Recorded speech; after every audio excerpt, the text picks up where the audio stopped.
안녕하세요. 메카니코인 투자 더펄스 노입니다. 오늘은 비트맥스 CEO의 선택 1위 탈중앙화 선물 거래소 DYDX 한번 알아보겠습니다.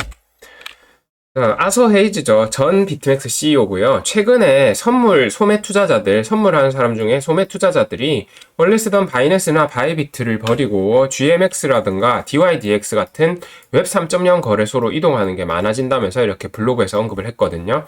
그래서 이 중에서 가장 앞서 언급했고 거래량상 현재 1위인 DYDX부터 한번 살펴보겠습니다. 자, 코스모스 SDK로 만들어진 선물 거래소고요. 다양한 코인들에 대해 최대 20배까지 레버리지 선물 거래를 지원합니다. 현재 탈중앙화 선물 거래소 중 거래량 1위입니다. 코스모스 SDK라고 할 때는 체인을 쉽게 만들어주는 도구죠. 자, 구조는 이렇게 코스모스로 만들어졌고요. DYDX 자체가 하나의 블록체인입니다. 레이어 1 체인이고요. 그래서 탈중앙화 선물 거래소라는 이 딱 하나의 D앱을 구동하기 위해 만들어진 블록체인입니다. 이런 거를 앱 체인이라고 부릅니다. 자체적으로 레이어 1이고 그러니까 자체적인 검증 노드들도 가집니다.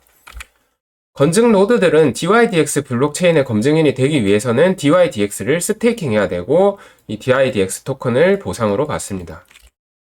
DYDX 특징은 온체인 수수료가 없어요. 그래서 얘네들은 완전히 바이비트나 바이낸스 같이 똑같이 합니다. 똑같이 메이커 수수료, 테이커 수수료를 USDC로 받고요. 거래가 만약에 성사가 안 됐다 그럼 수수료를 안 받습니다. DYDX에서 거래 시 온체인 가스 수수료가 없다. 이게 무슨 말인지는 아마 다 아실 거예요. 원래는 행동 하나를 할 때마다 계속 수수료를 내잖아요. 거래는 모두 오프체인 오더북에서 처리가 되고 저렴한 가스 수수료, 빠른 속도 이게 오프체인에서 이루어지니까 이 수수료가 이렇게 저렴하게 됩니다. 오프체인 오더북 같은 거는 이 사람이 매수 주문을 내잖아요. 그러면은 이걸 밖에서 처리합니다. 밖에서 매도 주문을 낸 사람하고 매칭을 시켜서 이제 결과가 나오면은 그거를 DYDX 블록체인에 기록되는 그런 구조고요. 밖에서 모아서 처리를 하니까 저렴하고 사람들에게 오더북을 이렇게 보여줄 수가 있는 겁니다. 예를 들어서 유니스왑 같은 경우는 이런 오더북 구조가 아니죠. 바로 스왑하는 형태로 시장가로 그냥 바꿔버리는 구조죠. 거래 수수료 보상 시스템이 있는데요. DYDX는 최대한 많은 거래를 장려하기 위해서 거래 수수료를 DYDX 토큰 형태로 사용자에게 보상을 합니다. 해당 블록에서 발생한 거래량 대비 비율에 따라 사용자에게 분배하며 또 해당 블록에서 발생한 거래 수수료 합산액의 최대 90%까지 보상을 하고요. 그러니까 많이 거래하면은 많이 준다 이겁니다. 완전한 탈중앙화를 이렇게 실현했다고 하는데 현재 완전한 탈중앙화를 달성했다. DYDX 홀더들은 거버넌스 제한하고 웹사이트 토론과 투표 거쳐서 방향에 대한 결정에 참여할 수 있다고 합니다. 새롭게 DYDX에 추가할 코인이나 금고 자금 활용 방안들을 이렇게 다오에서 다 결정합니다. DYDX 지원 코인은 현재 40개로 이 정도는 꽤 많고요. 비트, 이더, 솔라나, 링크, 여러가지 옵티미즘, 아비트럼, 에이다, 아톰 이런 것들이 있습니다. 자, DYDX 1일 거래량 한번 보시면은 1일 거래량이 약 10억 달러고요. 굉장히 많은 편입니다. 거래 건수도 58만 건입니다. 자, 경쟁 프로젝트 GMX하고 한번 비교해보면은 1일 거래량이 2억 7천만 달러니까 4분의 1 수준이죠. GMX는. 거래 가능 코인도 10개로 4분의 1 정도입니다. DYDX 대비. TBL 같은 경우는 GMX가 좀 더 높고 DYDX가 그 아래고요. DYDX는 아무래도 오프체인에서 처리를 하다 보니까 TBL이 별로 안 높게 나타나겠죠. GMX 토큰 유틸리티 한번 보시면은 검증자가 되려면은 스테이킹을 해야 되고 검증자에게 위임 스테이킹 이 검증자가 되거나 아니면은 검증자에게 대신 맡기는 거죠. 위임 스테이킹이란 거는 스테이킹하고 네트워크 수익 일부를 보상으로 또 획득을 할 수가 있습니다. 거버넌스 기능 방금 그 투표에 참여할 수 있고요. 네트워크 사용료는 USDC로 지불합니다. 아까 메이커나 테이커 수수료 있잖아요. 그거는 어떻게 낸다? DYDX로 내는 게 아니라 USDC로 내서 그냥 바이낸스에서 하듯이 그렇게 편하게 써라 이런 말이죠.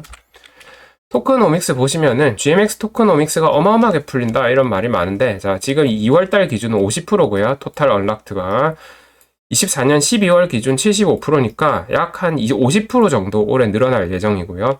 연인플레이션 50% 너무 많은 거 아니냐 하는데 사실 100%, 200% 이런 애들도 많기 때문에 이 정도면은 약간 높다 정도, 아주 높다는 아니고요. 아주 높다 되려면 70% 이상이고요. 한 10%에서 15% 정도면 그냥 적당하다 이렇게 봅니다. 50%면은 조금 높은 정도입니다. 차트 보시면은 이렇게 꽤 오래된 이 주봉 저항선을 뚫은 다음에 이제 리테스트 하고 있죠. 그래서 아직 별로 안 오른 코인 중에 굉장히 건전한 코인이라고 보면 되겠습니다. 요약을 좀 드리자면은 현재 탈중앙화 선물 거래소 중에 가장 많은 거래량 가지고 있습니다. 제일 중요하겠죠. 그리고 2024년 예측 기관 리포트에서도 이 탈중앙화 선물 거래소 이 섹터를 아주 잘 갈 섹터라고 꼽은 기관도 좀 있었어요. 그 이유로는 선물 거래라는 게 아무래도 암호화폐 사용자들한테 가장 친숙한 영역이다 보니까 다른 섹터 대비 이 상품 적합성이 가장 좋다, 이런 이유를 들었고요.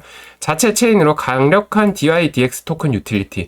일단 자기 체인이 있기 때문에 말하자면 건물주한테 뺏기는 수수료가 없는 거죠. 그러고 DYDX를 스테이킹해야 검증자가 될 수 있으니까 유틸리티도 좋은 편이고, 그리고 유니스왑은 유동성 제공자가 있고 수수료를 유동성 제공자가 다 가져가잖아요. 그래서 얘네들은 그 유동성 제공자가 없고 오프체인에서 오더북을 그냥 매칭시켜 버리기 때문에 뺏길 게 없는 겁니다. 그래서 레이어 1체인에 안 뺏기고 유동성 제공자에 안 뺏기고 그 탄탄한 수익이 다 토큰 홀더들에게 잘 전달이 되는 그런 구조입니다. 탈중앙화를 실현해서 다오 거버넌스가 강력하다, 이렇게 볼 수 있겠죠. 그래서 유니스왑이랑 비교하면은 사실 DYDX가 훨씬 좋습니다. 투자하기에는. 경쟁 프로젝트 GMX가 존재하고요. 오프체인 오더북 형식은 외부 오더북이 위치하는 서버에 해킹 문제 같은 게 발생할 수 있겠죠. 그거를 다 매칭을 시킨 다음에 결과를 저장하잖아요. 모든 게 온체인에서 일어나는 게 아니기 때문에 약간의 보안상의 그런 위험이 있을 수 있겠습니다. 바이낸스, 바이비트 등 기존 웹 2.0 선물 거래소도 경쟁 대상이라는 게 뭐 그런 불안 요소고요. 토큰 인플레이션 50%가 뭐 결코 낮다고 할 수는 없는 수치입니다. 그래서 이 프로젝트에 대한 제 점수는 S급 줍니다. 괜찮은 프로젝트입니다. 자, 비트맥스 CEO 선택 1위 탈중앙화 선물 거래소 DYDX고요. 안 오른 것 중에 좋은 게 없나 이런 걸 찾는 분들은, 아직 포트폴리오 구성 너무 못하신 분들은 담기 괜찮을 것 같습니다. 그래도 여러 가지 아까 말씀드린 뭐 오프체인의 해킹 문제라던가 아니면 GMX 거래소라는 뭐 경쟁자 존재, 이런 것들을 잘 고려해서 투자하시기 바랍니다. 감사합니다.